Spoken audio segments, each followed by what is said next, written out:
Urgent, Pope Leo XIV is cleaning house. These 6 cardinals are at risk of being removed. Right now, behind the ancient walls of the Vatican, something incredible is happening. Pope Leo XIV is quietly changing everything Pope Francis has done. And I'm not talking about small changes here. I'm talking about a total change that could transform the Catholic Church for the future. The most influential cardinals in the world are getting phone calls. Some people are being transferred. Other people are being pulled in completely. The Vatican is a special place. It is the headquarters of the Catholic Church. The Pope, who is the leader of Catholics, lives there. The Vatican is located in the city of Rome, Italy. It is the smallest country in the world. In the Vatican, there are many important places, such as St. Peter's Basilica and the Vatican Museums. Many people visit the Vatican every year, so they get to know the history and art that is there. They are becoming very quiet about it. See, this is not your usual church policy. There are over 1 billion Catholics around the world. The decisions being made now in Rome will impact what happens in churches from New York to Nigeria, to Brazil, to Bangladesh. But that's what makes it so interesting. Before continuing, subscribe to the channel. If you are truly a true Christian, leave in the comments which city you are watching this video from and your name, so that together we can pray for your life. No one expected this. Pope Leo XIV was not the right choice. He was not the nice boss or the person the press loved. He was the quiet guy in the corner of the room who everyone made fun of. Now what do? Now he's making a big change to the largest religious institution in the world. Pope Leo XIV is a leader of the Catholic Church. He's an important figure in the religion. But until now, there's never been a pope as imposing as Leo XIV. If you're like most people, you probably didn't know this guy before he became pope. And that was his tactic. This man is what you might call a great chess player. While everyone else was playing checkers, he was thinking 10 moves ahead. His style is not to invite people or give inspiring lectures. Theology involves the study of religion. Strategy is the plan for achieving a goal. Doing things behind the scenes means working discreetly away from the spotlight. Pope Francis talks about mercy, inclusion, and helping people on the margins of society. Leo XIV talks about the importance of having a clear structure and building something that will last a long time. Francis wanted a church that was inclusive of everyone. He wanted to be on the ground with the people who came there regularly. Pope Leo XIV, on the other hand, wants a church that feels like a fortress. He wants it to be strong, well-organized, and have clear communication. This has nothing to do with Leo XIV being cold or unfeeling. He has a very different idea of what the Catholic Church should look like in the 21st century. Francis saw a world in need of care and understanding. Pope Leo XIV sees a world in need of guidance. To understand why this is important, you need to understand how power works in the Vatican. This is different from a regular government where everything is clear. Cardinals are not just people who attend events and wear red shoes. These people run what are, in effect, Vatican ministries. They make the rules. They shape what is taught in Catholic schools. They have an impact on the diplomacy of other countries. Some of them are named after houses. They give interviews and make news. Other people work without electricity, making decisions that change the lives of millions. No one knows who these people are. Here is the situation. Under Pope Francis, these cardinals have become very powerful. Francis has trusted them. He has given them freedom to make decisions. He has let them create policies. They have become people who create plans for a church that is kinder and more accepting of everyone. Pope Leo XIV thinks differently. This means that Francis cardinals need to go directly to him to make decisions. Because these are not just changes of people or positions. Everyone is sending a message about where Pope Leo XIV wants to take the church. First up is Cardinal Maro Gambetti. This man is the Rainbow of St. Peter's Basilica. He takes care of the most famous church in the world. Gambetti is a monk from France. This means he values humility and simplicity. With Pope Francis, everything was great. The basilica became a pleasant place where anyone could come and feel at ease. However, Leo XIII thinks differently. For him, St. Peter's is not just a pleasant place, it is a sign of the strength and control of the church. Gambetti has a calm and simple way of being. That might work for a small church, but Leo XIV wants someone who knows that St. Peter is a message for everyone. Gambetti is reportedly quietly moving to a new position. He may be moving to a diocese far away, where his caring approach will be appreciated. But there, he won't be out front, representing the Vatican to the millions of people who visit every year. Next comes Cardinal Marcello Semeraro. You may not know this guy, but what he does is very interesting. He is the head of the city who looks after the causes of the saints. In other words, he chooses who becomes a saint. Think about that for a moment. This man has a huge influence on how the Catholic Church chooses the examples of saints. He is creating stories that will inspire Catholics for years to come. Marcello Semeraro is very qualified. He knows about religion. He values tradition. He does his job well. Here is the problem, according to Leo XIV. He's ashamed. In a world where everything is about social media, stories that are successful and catch people's attention, Semeraro acts as if it were 1950. Leo XIV wants followers to increase on Twitter and to call people to church. He wants canonizations to take place that will attract attention and motivate young people to connect with the church. Semeraro's caring and educational approach no longer stands out in the noise of today's media. Leo XIV is looking for someone who understands that creating saints is not just about religious studies. The conversation is about storytelling, how to sell products, and the effect that has on culture. Someone who can make canonizations become important events that get people excited about Catholicism again. Now, we talk about Cardinal Kevin Farrell. This is where things get really interesting. Farrell heads the dicastery for women, family, and life. He's supposed to be the Vatican's liaison with ordinary Catholic families around the world. Herein lies the rub. Farrell acts like an old-school bureaucrat. He is more important, tied to the institution. He focuses on managing people rather than empowering them. In 2025, that no longer works. Before continuing, tell us in the comments what you think of the Pope's changes. Do you think he is doing the right thing? Leave your opinion here.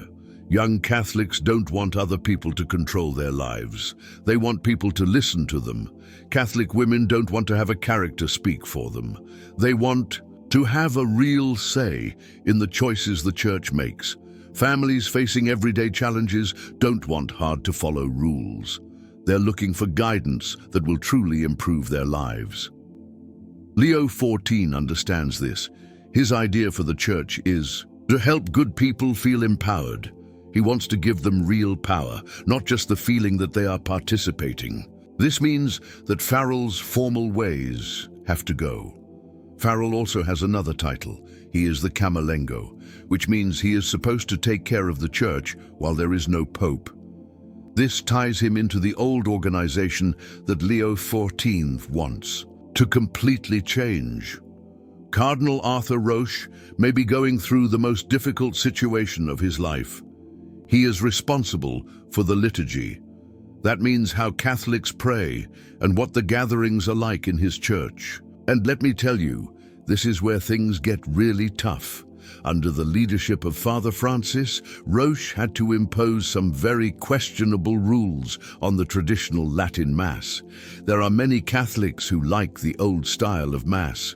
Pope Francis wanted to tone it down to help bring people together in the church. Roche was the person who needed to make that happen. What happened? He made enemies on all sides. Traditional Catholics don't like him because he limits the way they prefer to pray. Catholics with more modern ideas believe he was too harsh and created a separation that doesn't need to exist. Leo XIV looks at the situation and thinks that this man caused problems instead of fixing them. Leo XIV wants unity, but he is looking for someone who knows how to make connections, not someone who breaks relationships. A person who can respect various traditions and at the same time unite the church. If Roche is traded, it would show that Leo XIV is willing to work together in the conflict. He wants a peaceful approach while enforcing the rules. The new person will likely try to improve the divisions in religious practices rather than making them worse. But the biggest concern may be Cardinal Victor Manuel Fernandez. This man is the prefect of the department that deals with the doctrine of faith. Basically, he is responsible for what the Catholic Church officially teaches about everything.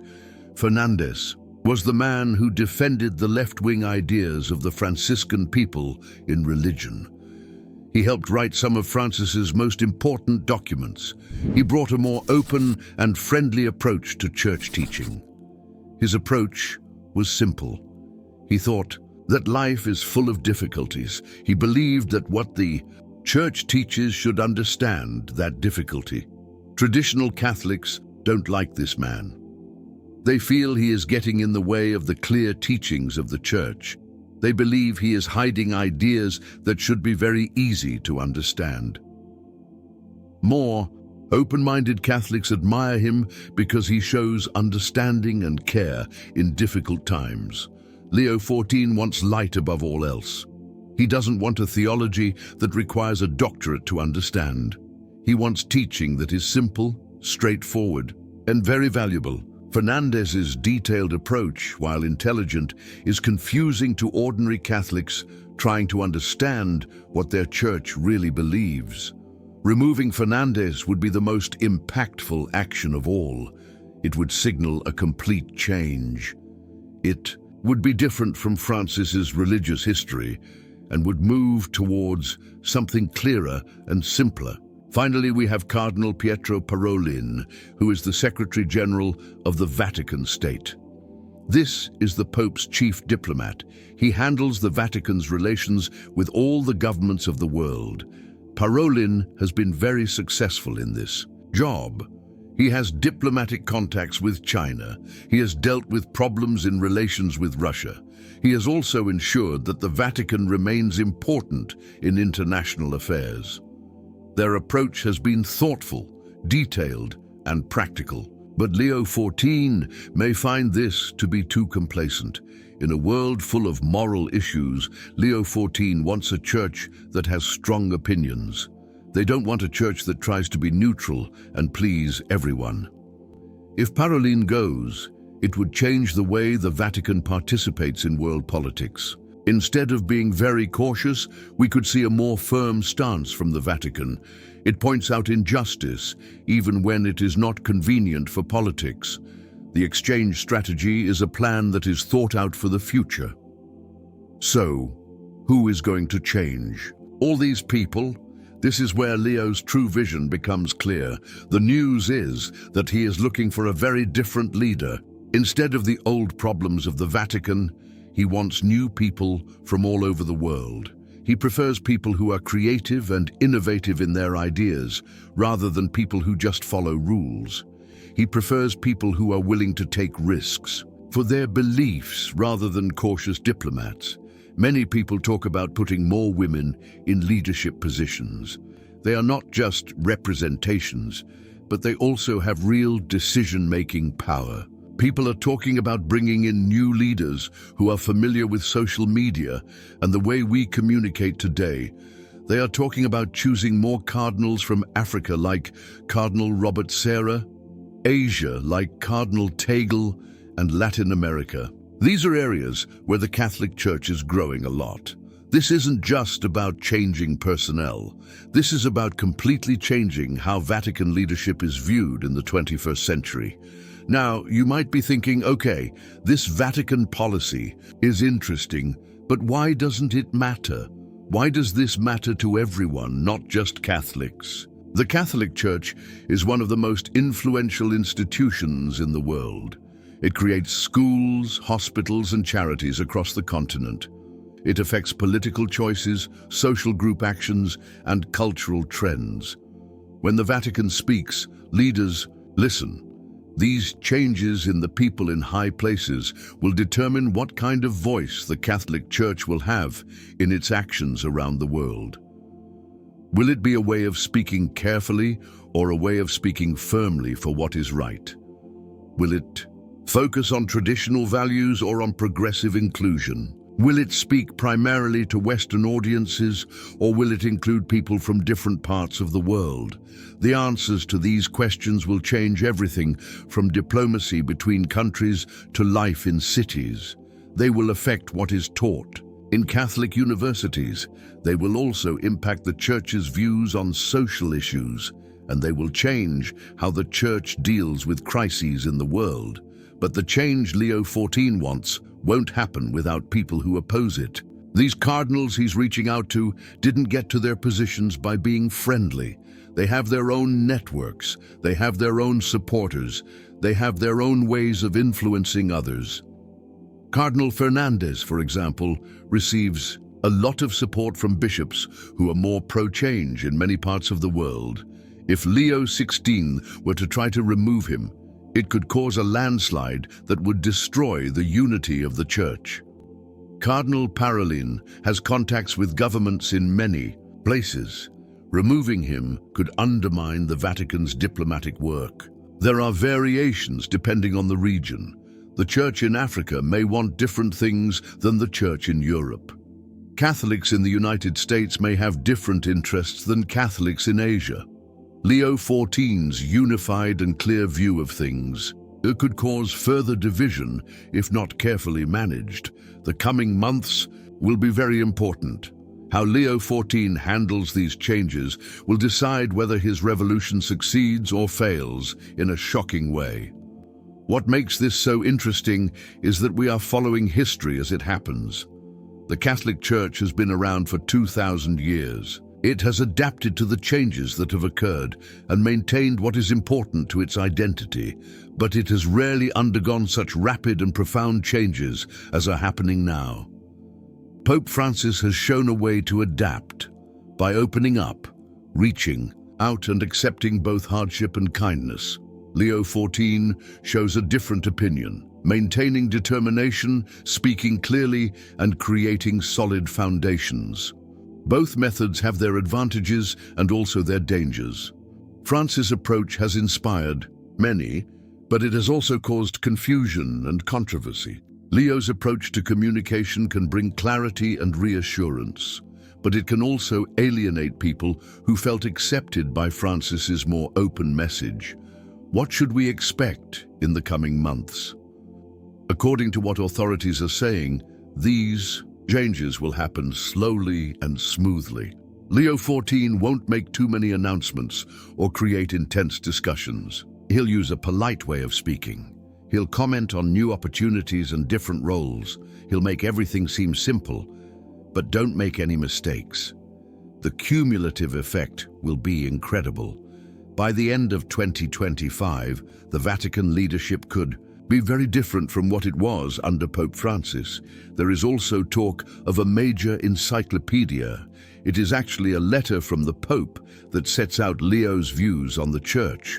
This could give a religious basis to all of these changes of people. So it could explain why these changes are important and what they want to achieve. And then there's the next Senate meeting on synodality. That's really a big meeting to discuss how the Church makes decisions. Sources say that could include some different ideas about how to bring lay people, especially women, into the leadership of the Church. What is really at stake is the future identity of the Catholic Church. Will it be an institution that adapts to the current culture, or one that is different from it? Will it be organized in a centralized and hierarchical way, or more democratic and with everyone participating? Will it emphasize kindness and inclusion, or clarity and tradition? Leo's changes in style show that he is choosing his own path. He wants a church that is strong, clear, and unattached to other things. He wants leadership that can create an exciting vision for the future without apologizing for old traditions. Whether that happens will depend on how he makes those changes. He also needs to be able to maintain unity while making big changes. The Vatican has been very quiet about all this. No announcements from high-ranking officials, no news about taxes, just noise and speculation. But the moves are happening. They will strengthen one of the most powerful institutions in the world. This is just the beginning of the most important change in the Catholic Church in many years. Whether you're Catholic or not, or religious or not, this is an interesting story. It has implications beyond the Vatican. What do you think of Leo's way of doing things? Is he doing the right thing to make the Church stronger, or is he jeopardizing the unity that Francis has worked so hard to create? Comment below and don't forget to subscribe. We'll be following this story as it unfolds. The old era is coming to an end, and a new era is beginning. The question is, what kind of church will emerge, and how will it transform the world? The Vatican's next steps will decide whether this change helps the Catholic Church grow or takes it away from it. And with over 1 billion Catholics watching, the price could not be higher. That is the story in the end, and we all see what happens next. If you like this message, don't forget to share, like, and follow the channel to receive more heartwarming content. May the light of faith always accompany us. Bye, until next time.